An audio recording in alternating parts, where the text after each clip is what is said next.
Hey, it's Clay Trader, and this will be a video chart on ticker symbol SSH. We will take a look at the 30-minute time frame. Real quick, what do I mean by 30-minute in case maybe you're new to charts? Instead of each one of these candlesticks here representing 1 day's worth of price action, which is what you would normally see, each one represents 30 minutes. So while this here may look like several days worth of time, it's actually just today's price action broken down into 30-minute time slices.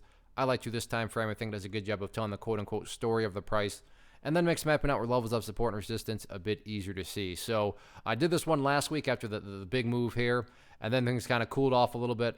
Price rolled back over, but then after today's action has started to show some signs of life again. So let's map out some levels of support and resistance. Two main levels of support stand out. First one being the ideal level, meaning, hey Clay, what would make this chart look the absolute strongest going forward?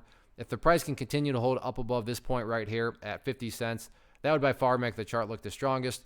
You can see that during this kind of pullback, after the big explosive move this morning, price pulled back, and price kind of hovered right there around that 50-cent mark.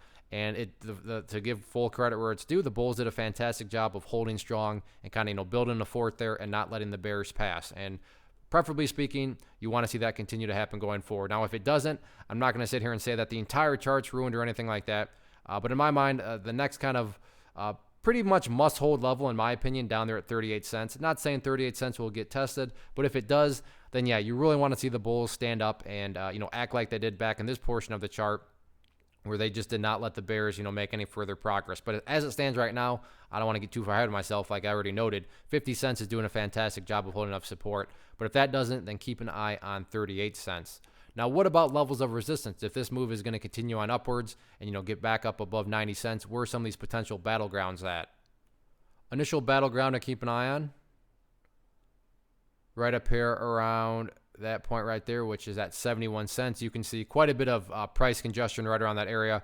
Here there are a bunch of highs. A couple times got slightly above it, a couple times got slightly below it, and then right there hit it directly. So 71 cents is going to be that initial level. And then after that, you can start talking about, the 90-cent range. But one step at a time. First, got to get a break above 71 cents and start to get some closes up above it.